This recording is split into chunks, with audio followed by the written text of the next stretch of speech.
அனைவருக்கும் இனிய தமிழ் புத்தாண்டு நல்வாழ்த்துக்கள். வணக்கம். நான் உங்கள் doctor Suchitra Raj, senior consultant alternative medicine, holistic mind councillor, psychologist, founder win yoga. இந்த தமிழ் மாதங்கள் 60 மாதங்கள் ஒரு சைக்கிள் நம்மளுக்கு. அதில் இந்த வருடம் வந்து 40வது வருடம். இதை பரபவா என்று சொல்லுவாங்க. இந்த வருடம் அனைவருக்கும் செல்வ செழிப்புடன், மன மகிழ்ச்சியுடன், நல்ல உடல் நலம், மனநலம் கொண்டு அனைத்து வேலைகளையும் வெற்றி பெறணும் அப்படின்ற பிரார்த்தனையும் வாழ்த்துக்களையும் தெரிவித்துக் கொள்கிறேன். அதே போல் நம்மளுக்கு இயற்கையும் வந்து இந்த வருடம் நம்மளை மகிழ்ச்சியாக வச்சுக்கணும். அது மழையாக இருந்தாலும் சரி, அது வெயிலாக இருந்தாலும் சரி. அதே மாதிரி நேச்சர் ஓரியன்டாக நம்ம போகணும் அப்படின்னு சொல்லும்போது நம்ம வந்து இந்த அறுசுவை பச்சடி வந்து ரொம்ப ஃபேமஸ். ஸோ அதில் வேப்பம்பூ போட்டு நம்ம சாப்பிடுவோம், வெல்லம் போடுவோம், அது மாங்காய் போடுவோம். இது மாதிரி வந்து இந்த 6 சுவை கொண்ட அந்த பச்சடியை வந்து நம்ம எடுத்துக்கிறதுக்கு காரணமே என்னென்னா, நம்ம வந்து இந்த வருடத்தில் இருக்கக்கூடிய எந்த விஷயங்களாக இருந்தாலும் அதை வந்து மகிழ்ச்சியாக இருந்தாலும் சரி, அது வேற ஒரு விஷயமாக இருந்தாலும் அதை கடந்து நம்ம போகணும் அப்படிங்கிற அந்த தாத்பரியம் தான்.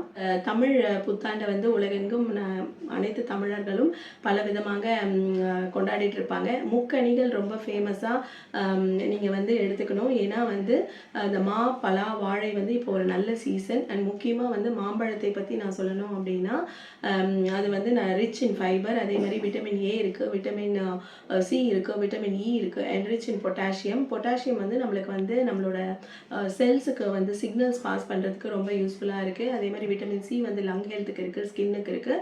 அண்ட் விட்டமின் இ வந்து எஸ்பெஷலி சர்மம் சார்ந்த அனைத்து பிரச்சனைகளுக்கும் சரி, முடி வளர்ச்சிக்கும் விட்டமின் இ தேவை. அதே மாதிரி விட்டமின் ஏ வந்து கண் பார்வைக்கு ரொம்ப தேவை. ஸோ அந்த மாம்பழத்தை வந்து நீங்கள் ஹீட் காரணமாக தவிர்க்காதீங்க.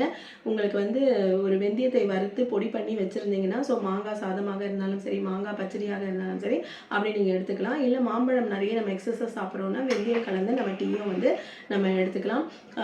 அதே மாதிரி வந்து வாழைப்பழத்தில் சொல்லணும்னா பல நன்மைகள் இருக்குது. ஒரு விஷயம் வந்து நம்ம சொல்லணும்னா, இந்த ஃபீல் குட் ஹார்மோன்ஸில் வந்து இந்த செரோட்டோனின் வந்து நம்மளுக்கு நல்லா சுரக்கும்.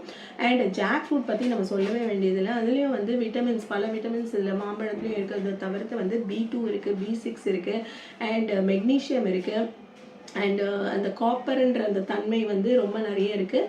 ஸோ இந்த இதுவை வந்து நீங்கள் ஒரு பிரேக்ஃபாஸ்ட்டுக்கு ஃபோர்கோ பண்ணி கூட இந்த முக்கணிகளையும் நீங்கள் எடுத்துக்கலாம். ஈவினிங் ஸ்நாக்ஸுக்கு எடுத்துக்கலாம். அதே மாதிரி யாருக்காவது கிஃப்ட் பண்ணணுன்னாலும் ஃப்ரூட்ஸை கிஃப்ட் பண்ணுங்கள். அடுத்த வீடியோவில் உங்களை சந்திக்கும் வரை நன்றி, வணக்கம்.